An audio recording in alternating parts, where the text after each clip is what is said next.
Hello guys, welcome back to our channel. Episode ആരംഭിക്കുമ്പോൾ കാണിക്കുന്നത് വൃന്ദാവനമാണ്. മാഷ് പറയുകയാണ്, നിനക്ക് ഈ വീട്ടിൽ എന്ത് അധികാരമാണ് ഉള്ളത്? ആ അധികാരം തന്നെ എൻ്റെ മക്കൾക്കും മരുമക്കൾക്കും ഇവിടെയുണ്ട്. പിന്നെ ഞാനീ പറയുന്നതൊന്നും നിനക്കിപ്പോൾ മനസ്സിലാകത്തില്ല. ചിലപ്പോൾ ഞാൻ പറഞ്ഞതൊക്കെ കേട്ട് നിനക്ക് നാണക്കേടോ അല്ലെങ്കിൽ എന്നോട് ദേഷ്യമോ തോന്നുന്നുണ്ടാകാം. പക്ഷേ ഇതിൻ്റെയൊക്കെ പൊരുൾ എന്താണെന്ന് നീ അറിയണമെങ്കിലേ നിന്റെ മകളുണ്ടല്ലോ, നിന്റെ മകള് വളർന്നു വലുതായി കല്യാണം കഴിഞ്ഞ് ഒരു വീട്ടിലേക്ക് പോകട്ടെ. നിനക്ക് അപ്പോഴേ മനസ്സിലാകൂ ഒരച്ഛന്റെ ആദി എന്താണെന്ന്. ഇത് കേൾക്കുന്ന അനൂപ് ഒന്നും മിണ്ടാതെ അവിടെ നിന്ന് പോകുന്നു. പിന്നീട് കാണിക്കുന്നത് നെല്ലിശ്ശേരിയാണ്. സേതുമാധവനെ കാണാനായി ഡോക്ടർ സന്ധ്യ നെല്ലിശ്ശേരിയിൽ എത്തിയിരിക്കുകയാണ്. അച്ഛന് സുഖമാണോ എന്ന് സന്ധ്യ ചോദിക്കുമ്പോൾ ഇവിടുത്തെ കാര്യങ്ങളെല്ലാം മോൾക്ക് അറിയാവുന്നതല്ലേ എന്നും ഇവിടുത്തെ പ്രശ്നങ്ങളൊന്നും തീരുന്നില്ല, അതാ മോളെ കാണാൻ വരാത്തതെന്നും സേതു പറയുന്നു.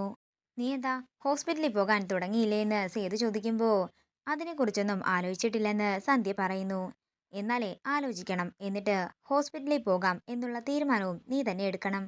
തുടർന്ന് സന്ധ്യ പറയുകയാണ്, അച്ഛന് വിഷമമുണ്ടാകുന്ന രീതിയിലുള്ള കാര്യങ്ങളൊന്നും ആലോചിക്കരുത്.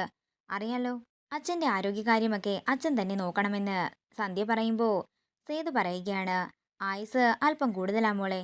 അല്ലെങ്കിൽ കഴിഞ്ഞ ദിവസം നടന്ന കാര്യങ്ങളെല്ലാം കേട്ട് തൽക്ഷണം ഞാൻ മരിച്ചു വീഴേണ്ടതായിരുന്നു. അച്ഛനോട് എനിക്ക് മറ്റൊരു കാര്യം കൂടി പറയാനുണ്ട്. അർച്ചനയുടെ കാര്യം തന്നെയാ. അച്ഛൻ എല്ലാവരോടും ക്ഷമിച്ചതുപോലെ അർച്ചനയോടും ക്ഷമിച്ചൂടെ? അർച്ചനയ്ക്ക് അച്ഛൻ പിണങ്ങിയിരിക്കുന്നതിൽ നല്ല വിഷമമുണ്ട്.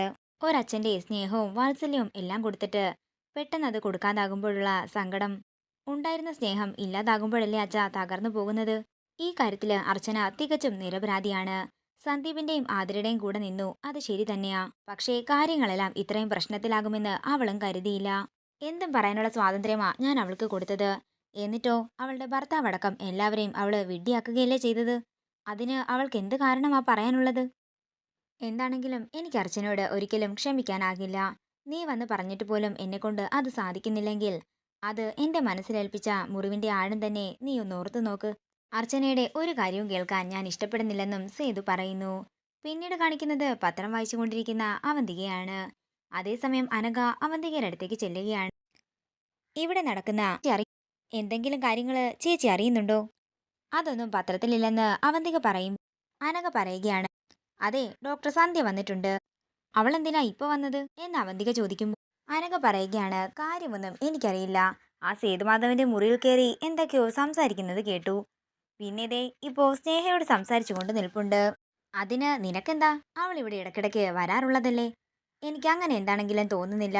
ഇത് അർച്ചനയുടെ എന്തോ കാര്യം പറയാൻ വേണ്ടിയാ വന്നിരിക്കുന്നത്. ഇനി അവള് ചെന്ന് അങ്ങേരടുത്ത് ഓരോന്നൊക്കെ പറഞ്ഞിട്ട് അയാളുടെ അർച്ചനയോടുള്ള സ്വഭാവം വല്ലോ മാറ്റി കാണുമോ എന്നാ എന്റെ പേടി. അതെ അനഘേ, നിന്നേക്കാൾ കൂടുതലായി എനിക്കാണ് ഡോക്ടർ സന്ധ്യയെ അറിയാവുന്നത്. ഞങ്ങളെ പണ്ട് മുതലേ കൂട്ടുകാരികളായിരുന്നു. അവളെ അർച്ചനയുടെ ഒരു ഉപദേഷ്ടാവായി മാത്രം കണ്ടാ മതി. സന്ധ്യ പറയുന്നതൊക്കെ കേട്ട് അവസാനം കുഴിയിൽ ചാടാനായിരിക്കും അർച്ചനയുടെ വിധി. മനസ്സിലായോ നിനക്കെന്ന് അവന്തിക ചോദിക്കുമ്പോൾ മനസ്സിലായെന്ന് പറഞ്ഞ് സന്ധ്യ അങ്ങോട്ടേക്ക് വരുന്നു. നീ ഇപ്പൊ പറഞ്ഞത് എന്താണെങ്കിലും ഇവക്ക് മനസ്സിലായിട്ടില്ല. എനിക്ക് മനസ്സിലായത് എന്താന്ന് ഞാൻ പറഞ്ഞു തരാം. നിന്റെ തലയ്ക്ക് ഇപ്പോഴും വെളിവ് വന്നിട്ടില്ല. അല്ലെങ്കിൽ ഇങ്ങനെ ഒരു മണ്ടത്തരം നീ നിന്റെ അനിയത്തിയോട് പറയുമോ അർച്ചന കുഴി ചാടുമെന്ന്? നിന്റെ പഴയ കൂട്ടുകാരിയാണെന്നൊക്കെ നീ പറയുന്നത് കേട്ടു.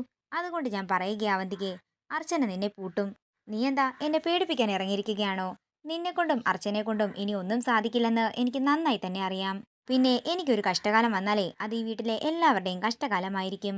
നീ എന്താണെങ്കിലും പറയാനുള്ളതൊക്കെ പറഞ്ഞില്ലേ, ഇനി ഇറങ്ങിപ്പോ എന്ന് അവന്തിക പറയുമ്പോൾ അങ്ങനെ പോകാനല്ല ഞാൻ വന്നതെന്നും നിന്നോട് പറയാനുള്ളതെല്ലാം പറഞ്ഞിട്ട് മാത്രമേ ഞാൻ പോവുകയുള്ളെന്നും സന്ധ്യ പറയുന്നു. എന്റെ ഇക്കയുടെ മരണം ഒരു ആക്സിഡന്റ് ആണെന്നൊന്നും ഞാൻ വിശ്വസിക്കുന്നില്ല. ആ കേസ് അന്വേഷിച്ചുകൊണ്ടിരിക്കുന്ന പോലീസ് ഉദ്യോഗസ്ഥനും എന്നോട് അത് തന്നെയാ പറഞ്ഞത്. ഇതാരോ കരുതിക്കൂട്ടി ചെയ്തതാണെന്ന്.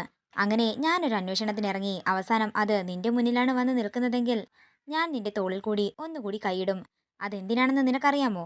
എന്നെ വിധവയാക്കിയതിന് നിന്റെ കഴുത്ത് ഞെരിച്ച് കൊല്ലാൻ വേണ്ടി.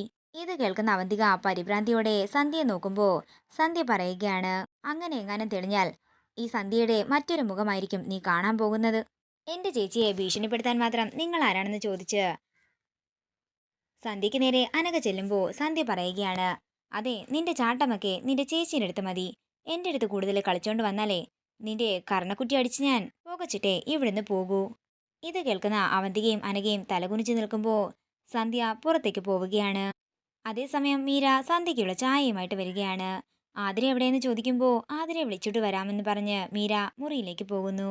പിന്നീട് കാണിക്കുന്നത് അർച്ചനയും സച്ചിയും അങ്ങോട്ടേക്ക് വരുന്നതാണ്. അമ്പലത്തിൽ പോയിട്ട് എന്തായി, നന്നായിട്ട് പ്രാർത്ഥിച്ചോ എന്ന് സന്ധ്യ ചോദിക്കുമ്പോൾ നന്നായി പ്രാർത്ഥിച്ചെന്നും ലവകുശന്മാരെ പോലെ രണ്ടു മക്കളെ കിട്ടുമെന്നാ പറഞ്ഞതെന്നും അർച്ചന പറയുന്നു. ഇതൊക്കെ കേട്ട് വിഷമത്തോടെ നിൽക്കുകയാണ് സന്ധ്യ. അതേസമയം ആതിര താഴേക്ക് വരുന്നു. ആതിരയോട് ആരോഗ്യത്തിലൊക്കെ ശ്രദ്ധിക്കണമെന്ന് പറഞ്ഞ് അർച്ചനയെ വിളിച്ചുകൊണ്ട് പുറത്തേക്ക് പോവുകയാണ് സന്ധ്യ. ഞാൻ ഇവിടുത്തെ അച്ഛനോട് തന്റെ കാര്യം സംസാരിച്ചിരുന്നു. എന്നിട്ട് എന്നോടുള്ള ദേഷ്യം മറക്കാൻ പറ്റില്ലെന്ന് അച്ഛൻ പറഞ്ഞു കാണുമല്ലേ എന്ന് അർച്ചന ചോദിക്കുന്നു. അതല്ലെങ്കിലും അങ്ങനെയാണല്ലോ. അതിനുവേണ്ടി ആ അവന്തിക വിഷം കുത്തിവെച്ചിട്ടുണ്ട്. അതേസമയം അവരുടെ സംസാരം കേൾക്കാനായി അങ്ങോട്ടേക്ക് വരികയാണ് അവന്തികയും അനഘയും. പിന്നെ ഞാനിപ്പോ ഇങ്ങോട്ടേക്ക് വന്നത് തന്നെയും കൂട്ടി ഒരു സ്ഥലത്തേക്ക് പോവാനാണ്. അവന്തികയുടെ അമ്മാവന്റെ വീടിന്റെ അഡ്രസ്സ് കിട്ടിയിട്ടുണ്ട്. പഴയ വീടാണെന്നാ തോന്നുന്നത്. അവിടെ ചെന്നാൽ പുതിയ അഡ്രസ്സ് കിട്ടും. എന്നാ നമുക്ക് ഇപ്പൊ തന്നെ പോകാമെന്ന് പറഞ്ഞ് അർച്ചന ഡോക്ടറെയും കൂട്ടിക്കൊണ്ട് അവിടെ നിന്നിറങ്ങുകയാണ്. അല്ല, ഇവളിപ്പോ വന്നതല്ലേ ഉള്ളൂ, എങ്ങോട്ടേക്ക് ഇത്ര ധൃതിയിൽ പോകുന്നത് എന്ന് അനഘ അവന്തികയോട് ചോദിക്കുമ്പോൾ അവന്തിക പറയുകയാണ്, നമ്മൾ അറിയാതെ എന്തൊക്കെയോ പ്ലാനുകൾ അവർ നടത്തുന്നുണ്ട്. ചേച്ചി, ഇനി നമുക്കെതിരെ എന്തെങ്കിലും ആണെങ്കിലോ എന്ന് അനഘ ചോദിക്കുമ്പോൾ അങ്ങനെയാണെങ്കിൽ സന്ധ്യയെ നേരെ അവളുടെ ഭർത്താവ് അബ്ദുൽ ഖാദറിന്റെ അടുത്തേക്ക് ഞാൻ അയക്കുമെന്ന് പറഞ്ഞ് അവന്തിക അകത്തേക്ക് പോകുന്നു. പിന്നീട് കാണിക്കുന്നത് സന്ധ്യയും അർച്ചനയും കൂടി അഡ്രസ്സും തിരക്കി നടക്കുന്നതാണ്. ഒരു കടയിൽ കയറി അഡ്രസ്സ് കാണിക്കുമ്പോൾ അടുത്ത വളവിനാണ് വീടെന്ന് അയാൾ പറയുന്നു. ഇത് കേൾക്കുന്ന അർച്ചനയ്ക്കും സന്ധ്യയ്ക്കും സന്തോഷമാവുകയാണ്. ഇതോടുകൂടി ഇന്നത്തെ എപ്പിസോഡ് ഇവിടെ തീരുകയാണ്. വീഡിയോ ഇഷ്ടമായെങ്കിൽ മറക്കാതെ ലൈക്ക് ചെയ്യുക, ഷെയർ ചെയ്യുക, കമന്റ് ചെയ്യുക. കൂടുതൽ സീരിയൽ അപ്ഡേറ്റ്സിനായി മറക്കാതെ സബ്സ്ക്രൈബ് ചെയ്യുക നയൻസ് ക്രിയേഷൻസ്.